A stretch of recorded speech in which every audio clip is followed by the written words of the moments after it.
Hello，大家好，我是阿草。今天要介绍的不是 PoE 的流派，而是一款偏暗黑系的手游《Solo Knight 独奏骑士》。这款手游有许多 PoE 的影子，像是画面中我现在玩的悬浮刃，就很像 PoE 里的飞刃风暴。只要你是个 PoE 的老玩家，玩这款游戏应该是可以很容易就上手。这款游戏的天赋和 PoE 也很类似，像是消耗生命代替魔力，生命转成能量护盾，或者是能量护盾转成生命等等。都可以看到许多 PoE 的影子。游戏的方式也不难，所有的技能都是绑定在装备上面，每一件装备都有自己独特的技能。游戏里面有超过200种以上的装备可以搭配，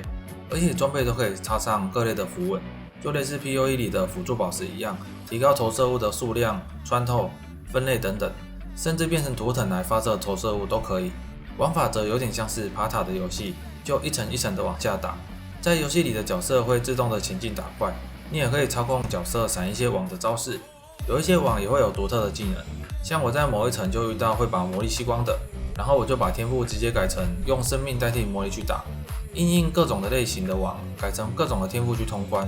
也算是很有趣的一款。而且如果卡关打不赢的，游戏关掉时也会自动打怪，睡个觉起来可能就会练个几等，并且会打到不少的装备可以强化，也算是一个休闲类型的放置手游了。平常上线就是打副本、刷材料、打个竞技场拿奖励，以及推一下各层数的 BOSS。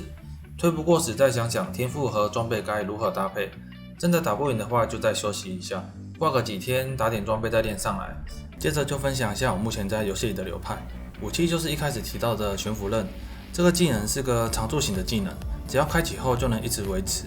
不过也会持续的耗魔。这点就利用天赋把魔力转成生命，再利用击中时恢复生命解决。头盔使用血爆头，血爆头的技能也是常驻型的，配合悬浮刃会有很不错的效果。搭配天赋的高级重回血，会有很优秀的高效率输出。衣服是使用狂暴护甲，一样是个常驻型的技能。前面忘了提到悬浮刃是有吃攻速的，所以就利用狂暴护甲提升攻速和吸血，可以提高很多的伤害和生存方面。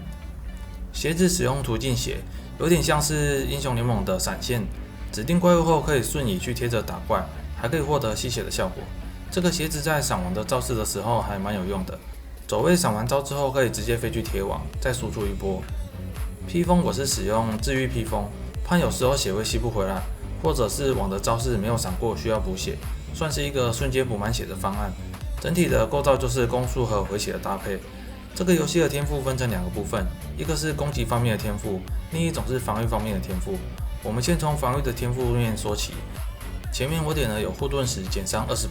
再往后点了4颗击中回血的天赋，接着是增加闪避的天赋圈，然后点了魔法血统，也就是移除魔力条，使用生命来代替魔力消耗，接着往下走点了4颗移动的速度，最后的核心就是吸血和击中回血，都套用到护盾上面，就会变成一个高击中回血，能偷护盾又不耗魔，有护盾又有20%减伤的生存能力。攻击天赋的方面主要是以攻速为主，前面这些天赋有很不错的攻速。后面走到增加 AoE 技能的效果范围，让悬浮刃的范围可以大一点。虽然我目前才打到100多层，不过玩起来还蛮轻松的。如果卡关的话，上网查一下怎么打，大部分的网都有人拍影片讲解要怎么处理。而且这款游戏和 PoE 一样是有赛季制的，在9月27时也开放了第4个赛季，每一季都会有许多更新的内容。在 S4时也开放了组队性的玩法，并且也新增了更换造型的系统。可以把自己的角色变成自己想要的样子，并且在每一季更新时都会有新的装备以及新的技能，在装备和符文上也都会进行平衡性的调整。